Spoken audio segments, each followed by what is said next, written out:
If you're starting up a medical or a dental practice, you have a ton of decisions to make. And while many of them could be changed down the road, it's true. Why not make just solid choices at the beginning and avoid all that as much as you can? My guest today helps many medical and dental providers start their own practice, and he's going to share some tips with us. I'm Carl White, principal at Mark Advisory Group, which is a healthcare marketing agency, and I'm also the host of Practice Care. The mission for both is the same, and that's to help private practice owners stay private. Not only is that what they really want, but care is better when the provider owns the place and has the most freedom to make the clinical decisions they think are best for them, as opposed to when somebody else owns the place, whether it's a hospital, a health system, private equity, whoever it might be. Usually, eventually, their agenda starts to creep into the care of the patient, where at that moment, the provider's got to make some sort of choice. Who do I please more, the owner or the patient? It's never that bad, but it can happen. And let's just try to keep ownership private so that we can avoid that to begin with. And my guest today is Joe Lessard. Joe is a principal at Professional Business Management, which is a healthcare practice management and accounting firm in the Northwest Chicago suburbs. Joe has been with PBM since 2009 and a principal since 2020. His professional designations include Certified Public Accountant, Health Practice Advisor, and a Certified Healthcare Business Consultant.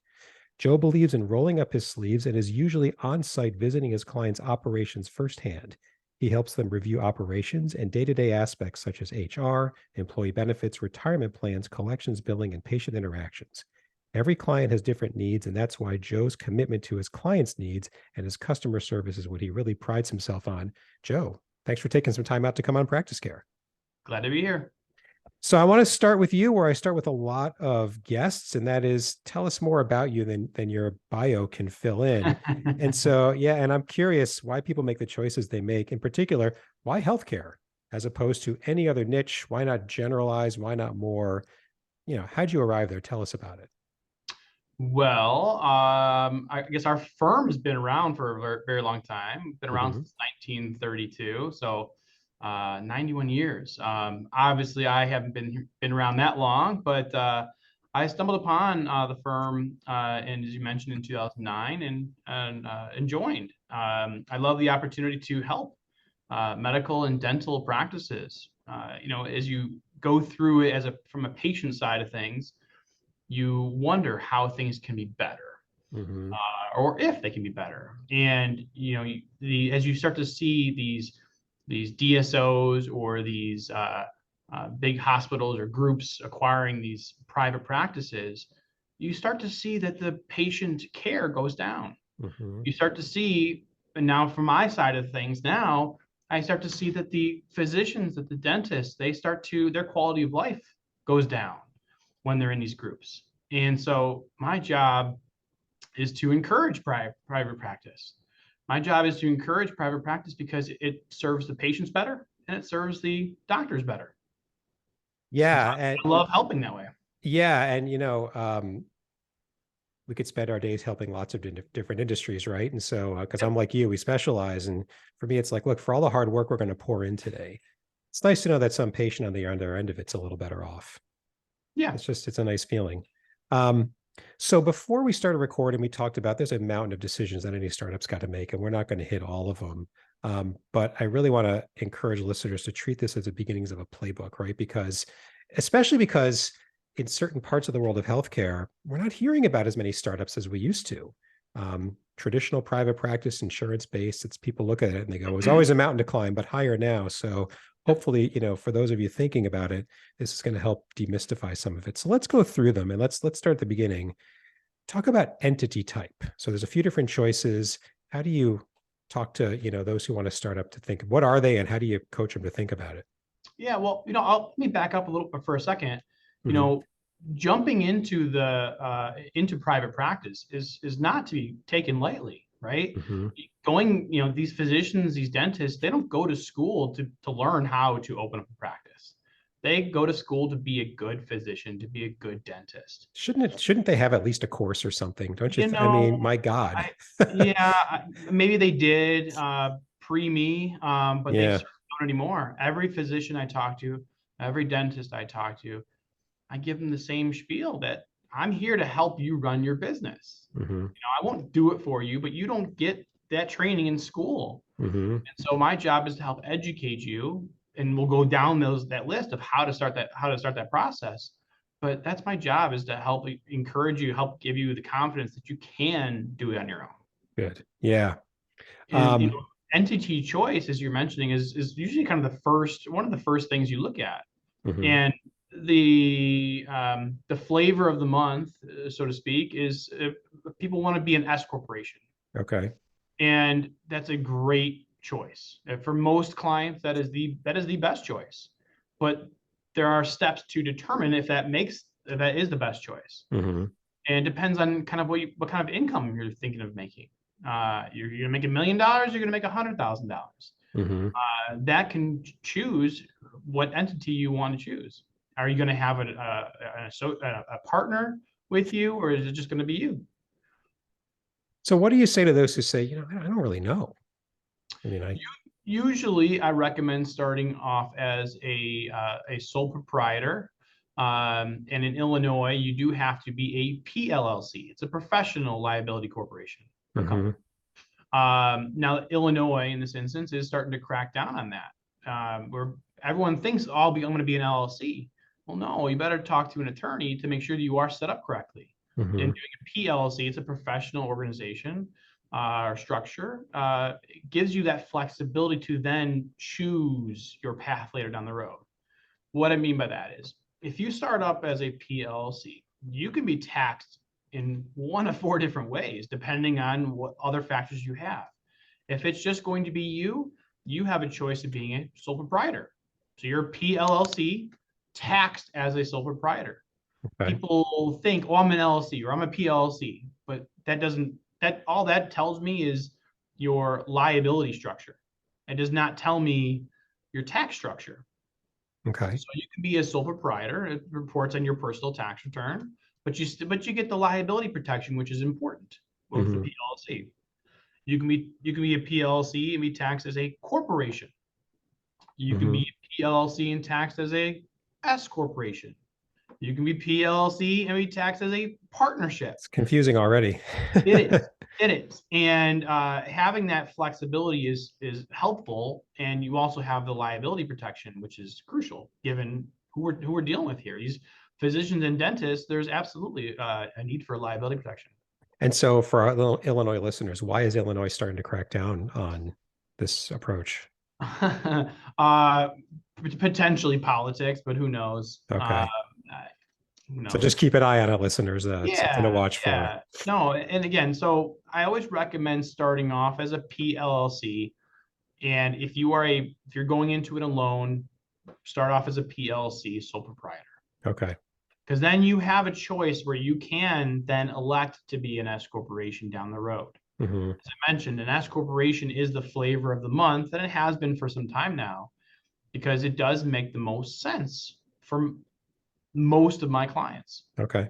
Most people starting up a practice, going to an S corporation at some point makes sense. And the reason why you want to start as a PLC, as a sole proprietor, because there are some potential tax benefits that you have as you're ramping up your income. But once you kind of start to earn more money, your practice starts generating more money, then it makes more sense to be an S corporation. For some tax planning opportunities. Perfect. Okay. Another thing that we talked about, we called it the advisory team. So, the external advisors you got, like an accountant, like an attorney, who can help you sort through entity type and a lot of the other things we're going to ask about. So who do you recommend as your startup team? Yeah. I hate to be frank, but not your friend. Yeah. Don't ask your buddy in college. Amen. And it's hard because you went through school together, you played sports together. Do you see this a lot? Like you said it right away. Do you really? Yeah, I do. And you should really look for someone that knows your industry. Mm-hmm. So not just any attorney. Mm-hmm. Look for a dental attorney or a medical attorney. Mm-hmm. Or a business attorney that focuses on healthcare. Yeah. Right. Or a dental or medical CPA. Mm-hmm. A marketing individual such as you, Carl, that Uh, focuses on healthcare because it's so important to have the right team in play. mm-hmm. And we'll get into it too, but choosing the right banker, right? Mm-hmm. Having choosing the right bank that knows your industry will help you get the funds you need to on a quicker basis to start up your practice or to buy into a practice. And not only that, so amen. So listeners, there is a healthcare specialist in just about every advisory area you think you're going to need. And the added benefit, which nobody thinks of, take like Joe's network of other such specialists in other industries is deep. And so if you started with almost any one of them, and Joe, somebody like Joe says, do you have an attorney yet? No, I don't. Or I do. Is he a healthcare attorney or she a healthcare attorney? No, listen, I can get you some good names. They're trusted, they're vetted, and this you build a better team faster. But there You is a do. healthcare specialist, banking, insurance, accounting, attorney, marketing, probably anything else. And there's plenty of them, plenty to choose from. You know? And the other part of it, I mean, Carl, I probably don't need to tell you this, but you and I are both part of a national Yeah. healthcare consultant organization, the National Society of Healthcare Business Consultants, Mm-hmm. a long name. So NSCHBC. It's a mouthful, no matter how you do it, but it's a But great place. but having, I have people that are in the organization that are friendly competitors of mine, but we all serve private practice. We all Mm-hmm. serve to be consultants for the healthcare industry, Mm-hmm. medical, dental. Having those people, those resources in the Rolodex as part of your team is super helpful. Yeah. And one last point on this before we call it the dead horse that we're beating, but we've had a number of guests come on. You're the latest who on the service provider side, and one message that comes through and it makes sense is don't wait to call them up. Better to be too early than too late. Take the banker. I'm thinking of opening a practice. That's the right time to call. I'm opening a practice in 3 weeks and I need space. That's the wrong time to call. Give them time to help you. They're not going to fleece you. The more time any of us have to help you, the better help you're going to get. Yep. Yeah. So another question, particularly on the insurance side, is, and you prompted me to ask this question. It really got me thinking. Question is, who to go in network with from the insurance side and when? And when I first read this, my default assumption was, why wouldn't you pick everybody? But clearly that's not the point of the question. So help us understand that one. You want to be in network with whoever's going to pay you. Right? Yeah. Because the whole point of insurance is to really get patients. Mm-hmm. And you want good paying patients. And you want insurances that pay you on a timely basis. Mm-hmm. And some, depending on your specialty, you may have to choose to be in network with XYZ insurance. Mm-hmm. But you may want to, there are some decisions to be made. Are you going to be part of Blue Cross Blue Shield? Mm-hmm. Are you going to be part of Delta? Are you going to be part of MetLife? Are you going to be part of Cigna or Anthem? There's so many different levels as to who you're going to be in network with. Mm-hmm. And oftentimes when you get credentialed with these different insurances, you can find out what they're going to pay you for XYZ procedure, whether it's medical or dental. Mm-hmm. And it seems silly, but what they're going to reimburse you is completely different from each one. Yeah. It doesn't matter how much you charge, what your internal fee schedule is. Yeah. If you're in network with them, or even out of network, or even if you take them, you're still subject to their fee schedule. Yeah. And their policies and their procedures and their timings, and they kind of run the show. Yeah. It's funny. A number of my clients, whenever this comes up, heavily the theme is, I used to take more than I do today. Do you ever advise startups? Look, I'll make it up. Take these 15 now. You're not going to end up taking all 15, but you're establishing yourself. And so you want to have the fewest barriers possible for people calling you up. Get the groundwork laid, and then we can talk about culling those who are really not the great. Do you ever go down that path? Yeah, medical is a little different. You tend to be in network more often than not in medical. And so you are going to get credentialed with a lot of insurance companies. Okay. Um, and you really don't phase out of those. Mm-hmm. There are a couple here and there, whether you want to take public aid, that's an option. Mm-hmm. If you're taking, the state sponsored insurance, I have Mm-hmm. clients who have phased that out. I have clients who phased into that because they were looking for more patients, right?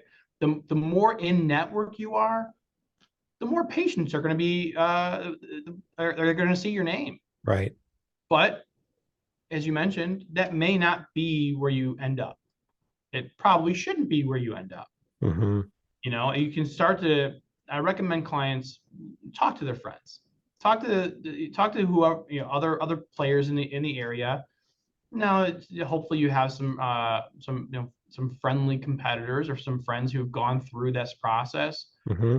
You kind of do. You kind of form a fraternity or sorority of Yep. your same people that are pursuing the same degree as you. Mm-hmm. Um, so you learn what they're going through and what insurances that are good for them, Yep. and certainly do that. But then as you start to get more experienced and your name has a lot more meaning, you start to look at what insurances can you cut back on. Mm-hmm. Because if you bill $1,000, or here, I'll use my dental term, if you bill $1,200 for a crown, one insurance will pay 1,000, another one will pay 800, another one will pay 700. Well, if my fee schedule says 1,200, I'd rather bill at that 1,200 range. But if I'm Mm-hmm. in network, my fees can range anywhere between 700 to $1,000. It just depends. Yeah. And so But maybe you it, don't. But you don't want to be, um, as a startup. You tend to get in network with a lot more than you ultimately will end up with. yeah, because you want to cast the wide net, get the practice off the ground. Yep. And by the way, it begs the question, is 700 still profitable?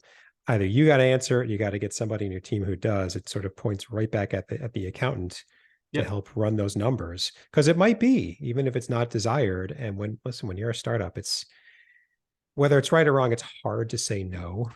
Mhm. And you should only say no if it's really losing money. Yep.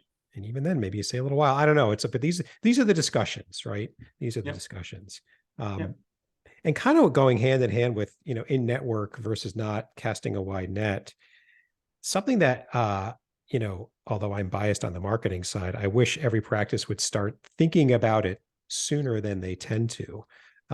That's my biased approach. What do you counsel them on, like how and when to bring them? But the flip side of it is every startup that I've met so far, we don't do much in the beginning because they're just not sure.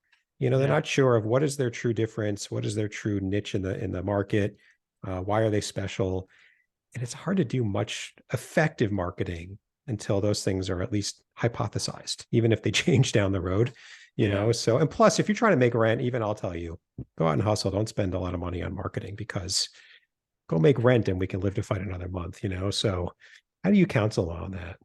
Yeah, there are opportunities where they will have time to do their own internal marketing Mm-hmm. without having to spend things right off the bat, Yeah. right? Because as you're starting up, you're going to have a little bit more free time. Your schedule is not going to be full. Mm-hmm. So you're going to have time to either plan out some ideas. Social media is a big thing. Mm-hmm. TikTok, right? Instagram. You will have blocks of time to start that process. Mm-hmm.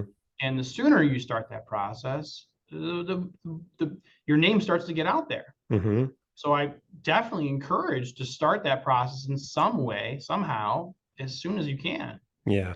You get your Google profile ready, and you start to get that exposure, which is so needed. And a lot of that takes time.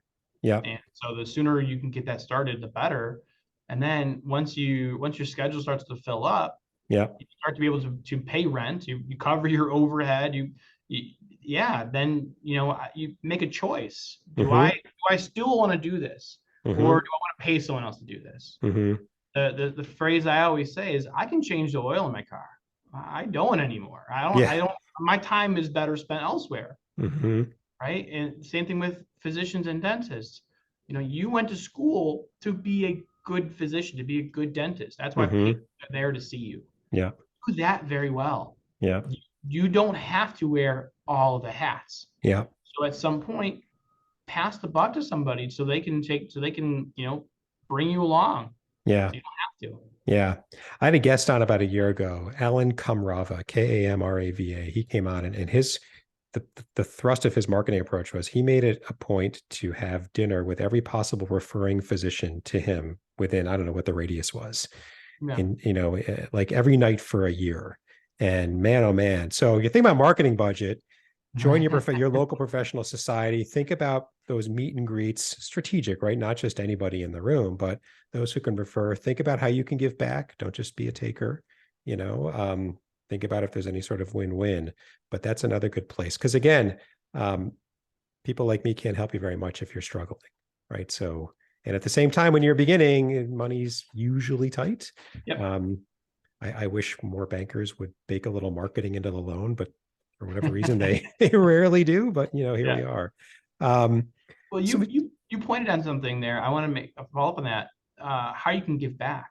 Mm-hmm. So kind of goes hand in hand with choosing what insurance you want to be a network with. I had a dentist that's looking to start up in March of next year. So we're already talking, or she got her letter of intent out, and we're trying to go through that process. And there's plenty of time. Mm-hmm. But choosing which insurances to be in network with, well, I said, hey, you live in the town you want to practice. That's great. Right now you're branded with that town. Mm-hmm. That's super important Mm-hmm. in a lot of specialties. Mm-hmm. If you're an optometrist, you got to be in that community. Mm-hmm. If you were a dentist, get involved in the community. Mm-hmm.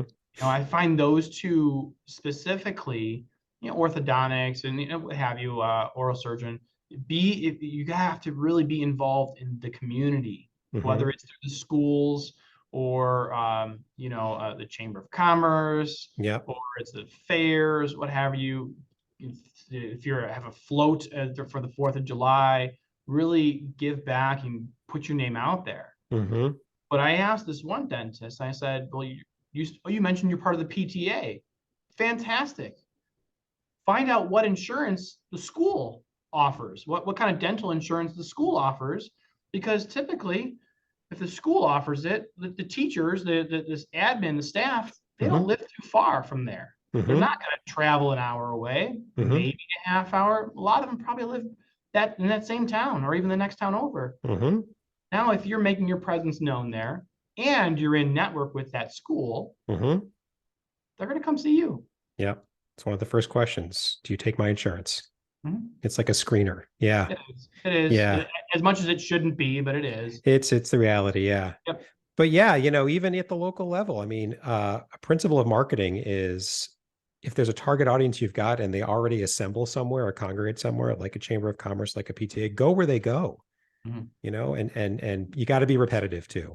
They're not going to remember you the first time. You can't just do it one and done. You got to keep going. Yeah. Keep doing it. Yeah. So we could go on for a long, long time on this, but there's so many decisions, but I really wanted to cover some of the beginning decisions. But with that as context, is there any big sort of early decision or early topic you think we should have hit, but we just, that we missed? No, I think the biggest thing is assembling the right team. Yeah. I can't say that enough, is getting the people that are going to help you. Mm-hmm. And be leery of people, right? There are people that will want to charge you for whatever reason, but find someone you trust, and typically if you trust them, they have the Rolodex they have other people that you can trust as well. Yeah. And people that are going to help you along the way. Yeah. And you want people that are going to be responsive, that are going to help guide you. And whether that's an accountant, a banker, marketing, if you're looking for a broker to help you buy a practice, or to help you join as an associate somewhere, finding the right people that can help you. Yeah. So spend the time there, even if you're thinking about it. Well, I haven't quite decided yet. Go talk to somebody. Just tell them, I'm thinking about this and I'm trying to meet good people. They will take that call. Yeah. And, a lot of people have this fear, rightfully so, of starting up a practice. I think your introduction is said that there's not a lot of people doing it these days, and that's Yeah. true. Yeah. There's not nearly as what it was 20 years ago. Yeah. And that's because of these DSOs, these big groups, these hospitals have, for lack of a better phrase, gobbled up all of these primary practices, Yeah. these general dentists. And so, and because you're not taught this in school to start up your own practice, it's very nerve-wracking. But you got to see through the forest there and know that life is better on the other side of it. Yeah. Yeah, you're going to take some bumps and some bruises to get there, and you're going to learn some things in the process. I mean, I was talking to a dentist this morning, and he was saying how they did something and then they wish they would have done differently, and how they collected their patients' co-pays at time of visit. Okay. Right? They didn't do that, and they were burned by it. Well, you learn, and that's part of the process, unfortunately. Yeah. But if you have the right people coaching you along the way, you're going to be okay. Yeah. And you mentioned something which made me think, by and large, it's kind of a generalization, but I think there's a lot of truth to it. When you're in training in medical school, dental school, whatever, you're kind of taught to, you better be sure. Your treatment choice better be sure. Business is not wired that way. There's a lot of uncertainty, and you can't always be sure before you have to make a move. And so this is where finding good people, but just understand the difference. And just like you said, they could just chastise themselves. How come we did the copays wrong? Or you could say, now we learned. Yeah. Now we're better off. And so off you go. It's the nature of the beast. Yep. Yeah. Where should people get started on this? You mentioned, find the team. Is there anything? Just find the people. Yeah. I mean, do your research. I mean, a lot of people that are starting up a practice, they don't know what they want yet. They don't know where they want to live, right? If you're in Illinois, I have people that live in Chicago because it's fantastic during the summertime, but they don't want to open up a dental practice in Chicago. They want to work in the suburbs somewhere. Well, that commute from Chicago to the suburbs is not always the best. Painful. Done it. So, you should find out where you want to establish a practice, and talking to a broker to help you with that with what looks good, right? Is this the area I want to go visit that area? I've learned before, I bought a house and I only visited on the weekends and it was fantastic. And then during the week, it was very noisy. Yeah. So you start to learn, you got to visit that area. Do you like the community? Because that's part of your brand, right? Whether you like it or not, your brand is synonymous with the town that you set up shop. So visit that at all hours, at different times of the day. Find out if you like that area. Talk to your team to find out if it makes sense financially. Because you have to be happy, but you also have to make financial sense. And there it is, right? So a broker will take you, how about this place? You got to go talk to the account. These are sort of interdisciplinary decisions across this advisory team that you're building. Give it the time. It's why you should start sooner. And you could say, I want to wait. You can do that. Better to make a smart decision that you can sleep at night knowing that you've made, because you've really thought it through. And again, when I mentioned the team thing, again, you're talking to different people. You want hopefully the team to be able to work together. Yeah. Because there are pieces that I do as the CPA. There are pieces that the broker does, the banker does, or the person that helps you with credentialing. We want to make sure we're all talking at the same time, around the same page, because they could have their idea of what makes sense for them and what they think makes sense for you. But until they know the whole picture, it could be operating in a vacuum, and that could hurt you in the long run. But don't leave stuff out. Yeah, getting the right team. Make sure that they can help you. Perfect. Joe, thank you. This is really good stuff. A lot for people to chew on. Like I said at the beginning, treat this as the beginnings of kind of a playbook, because there's really good advice in here. Thank you. Thank you again for coming on Practice Care. Joe Lessard with Professional Business Management, PBM. We've got contact info for you. I'm going to put it in the show notes for your episode. And just a couple of other points before we wrap up. First, if you're someone like Joe or me, you are a service provider and your specialty is helping private practices, or if you are a private practice owner yourself, either way, you've got some experience that you think other private practice owners would benefit from hearing. We want you to come on Practice Care. In the show notes for Joe's episode and every episode, there's a link, couple of questions. Tell us what's on your mind so that we can get you scheduled as soon as possible. And finally, if you haven't done it yet, subscribe to Practice Care. It's a new episode every week. We're on Apple, Spotify, Google, all the major podcast platforms. Just added ourselves to YouTube as well. We are easy to find. Subscribe so that you can keep up with new episodes. Thanks very much. And until next time.